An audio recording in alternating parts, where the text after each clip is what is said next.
नमस्कार जी। आज हम बात करेंगे कलयुग की शुरुआत से जुड़ी कुछ ऐसी दिलचस्प जानकारियों के बारे में जो आपको अवश्य जाननी चाहिए। यह विषय बहुत गहन और रहस्यमय है क्योंकि यह सिर्फ धार्मिक दृष्टि से नहीं बल्कि सामाजिक, सांस्कृतिक और नैतिक दृष्टिकोण से भी जुड़ा हुआ है। हिंदू धर्म की मान्यताओं के अनुसार 4 युग होते हैं: सतयुग, त्रेता युग, द्वापर युग और कलयुग। हर युग की अपनी विशेषताएं होती हैं।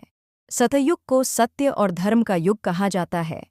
त्रेता युग में धर्म 75% तक रह गया, द्वापर युग में धर्म आधा रह गया और कलयुग में धर्म मात्र 25% ही बचा। यही कारण है कि कलयुग को सबसे कठिन और चुनौतीपूर्ण युग कहा गया है। कलयुग की शुरुआत कब और कैसे हुई, यह प्रश्न हर किसी के मन में आता है। पुराणों और महाभारत के अनुसार कलयुग की शुरुआत महाभारत युद्ध के बाद हुई। जब भगवान श्री कृष्ण ने अपना शरीर त्याग कर बैकुंठ धाम जाने का संकल्प लिया, तभी से कलयुग का आरंभ माना जाता है। भागवत पुराण और विष्णु पुराण में इसका स्पष्ट वर्णन मिलता है। महाभारत का युद्ध समाप्त हुआ तो पृथ्वी पर अनेकों वीर योद्धा मारे गए। पांडवों ने धर्म की स्थापना की, युधिष्ठिर राजा बने और कृष्ण द्वारका में जाकर अपने कुटुंब के साथ रहने लगे। लेकिन समय के साथ द्वारका में यादव वंश में कलह और अहंकार बढ़ गया। श्री कृष्ण ने यह सब पहले ही जान लिया था क्योंकि यह सब समय चक्र का हिस्सा था। एक दिन श्री कृष्ण ने अपने भाई बलराम को बैकुंठ जाते देखा और फिर स्वयं वन में जाकर बाणविदार शिकारी जरा के बाण से देह त्याग दी। भगवान कृष्ण के पृथ्वी से प्रस्थान करते ही कलयुग का प्रवेश हो गया।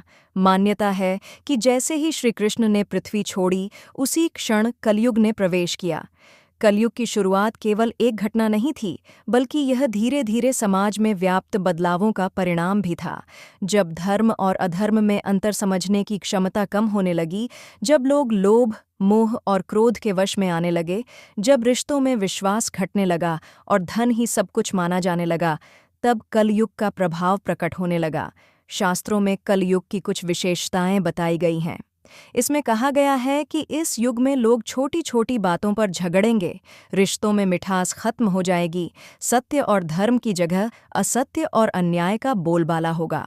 लोग अपने स्वार्थ के लिए किसी भी हद तक जा सकते हैं। भोजन, जल और प्राकृतिक संसाधनों की कमी होगी। समाज में वर्ग भेद और अन्याय बढ़ेगा। कलयुग के आने से पहले ही इसके संकेत मिलने लगे थे। महाभारत के युद्ध में भाई भाई लड़ पड़े, रिश्ते टूट गए, द्रौपदी के चीरहरण जैसी घटनाएं हुईं और धर्म के नाम पर भीषण रक्तपात हुआ। ये सारी घटनाएं आने वाले कलयुग के संकेत थीं। कलयुग के प्रारंभ में एक बहुत प्रसिद्ध घटना का उल्लेख भागवत पुराण में मिलता है। राजा परीक्षित, जो अर्जुन के पुत्र अभिमन्यु और उत्तरा के पुत्र थे, वे पांडवों के बाद हस्तिनापुर के राजा बने। एक बार उन्होंने देखा कि एक व्यक्ति गाय और बैल को पीट रहा है। यह व्यक्ति कोई साधारण नहीं था, बल्कि स्वयं कली, कलयुग का प्रतीक था। परीक्षित ने कली को पकड़ लिया और मारने का विचार किया। कली ने राजा से जीवनदान मांगा और कहा कि आप मुझे कहीं तो निवास स्थान दें। तब राजा परीक्षित ने उसे 4 जगह रहने की अनुमति दी: जुआ खेलने की जगह, शराब पीने की जगह, वेश्याओं के घर और हिंसा पशु हत्या की जगह। लेकिन कली ने अनुरोध किया कि एक और स्थान दिया जाए। तब राजा ने उसे स्वर्ण यानी सोने में भी निवास करने की अनुमति दी। तभी से कहा जाता है कि जहां धन के प्रति अति लालच होगा, वहां कलयुग का प्रभाव अधिक होगा। यही घटना कलयुग की शुरुआत का सबसे महत्वपूर्ण प्रतीक मानी जाती है। कलयुग को शास्त्रों और पुराणों में सबसे कठिन और पीड़ादायक युग बताया गया है। महाभारत, विष्णु पुराण, भागवत पुराण, नारद पुराण और गरुड़ पुराण में इसके लक्षणों का विस्तार से वर्णन मिलता है। श्रीमद् भागवत में कहा गया है कि इस युग में धर्म का पालन करने वाले बहुत कम रह जाएंगे। लोग धर्म का दिखावा करेंगे, लेकिन आचरण से अधर्म करेंगे। मंदिर और पूजा पाठ केवल बाहरी प्रदर्शन बनकर रह जाएंगे और लोगों के मन से श्रद्धा घट जाएगी। असत्य, धोखा और छल का बोलबाला होगा। सत्य बोलने वाले उपेक्षित होंगे और झूठ को ही सच मान लिया जाएगा। शासक और राजा भी धर्म की रक्षा करने की बजाय प्रजा का शोषण करेंगे। कर वसूली बढ़ेगी और जनता पर अत्याचार होंगे। शिक्षा और ज्ञान भी केवल व्यापार बन जाएगा। गुरु शिष्य को धन के आधार पर शिक्षा देंगे और विद्या का उद्देश्य आत्मज्ञान न रहकर केवल नौकरी और लाभ बन जाएगा। परिवार और विवाह भी प्रभावित होंगे। पति पत्नी में कलह बढ़ेगी। विवाह केवल वासना और लाभ के लिए होंगे और रिश्तों का आधार स्वार्थ रह जाएगा। कलयुग में शुद्ध भोजन और जीवन शैली भी समाप्त होती जाएगी। लोग अपवित्र और दूषित भोजन करेंगे। शराब, मांस और नशे की प्रवृत्ति बढ़ेगी और मनुष्य केवल पेट और वासना की पूर्ति के लिए जिएंगे। समाज में वर्ग भेद और अन्याय बढ़ेगा। नीच कर्म करने वाले लोग सम्मान पाएंगे और सच्चे धर्मात्मा अपमानित होंगे। स्त्रियों की मर्यादा भी कम होगी। वे श्रृंगार और वासना में अधिक उलझ जाएंगी और परिवार व समाज में उनकी भूमिका बदल जाएगी।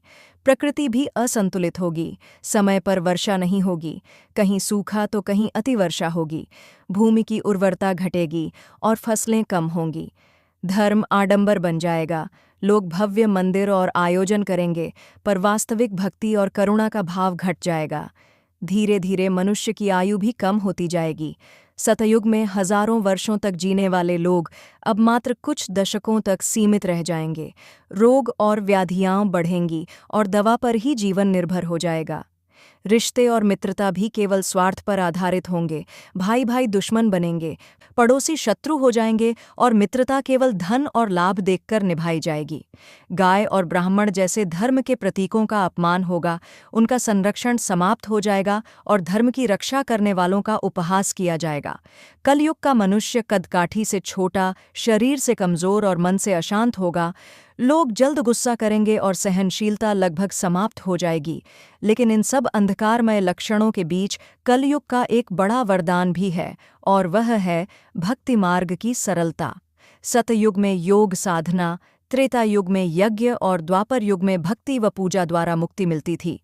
लेकिन कलयुग में केवल भगवान के नाम का स्मरण ही सबसे बड़ा साधन है। श्रीमद् भागवत में कहा गया है, हरेर नाम हरेर नामैव केवलम कलौ नास्त्येव नास्त्येव नास्त्येव गतिरन्यथा। इसका अर्थ है कि कलयुग में केवल भगवान का नाम ही मुक्ति का मार्ग है। अतः जबकि यह युग पाप, अधर्म, लोभ और स्वार्थ से भरा हुआ है, तब भी जो लोग ईश्वर का स्मरण करते हैं, सच्ची भक्ति करते हैं और धर्म के मार्ग पर टिके रहते हैं, वे कलयुग के दोषों से बचकर मुक्ति प्राप्त कर सकते हैं। तो दोस्तों, ऐसे ही पौराणिक कथाओं और जानकारियों के लिए चैनल को सब्सक्राइब करना न भूलें। धन्यवाद।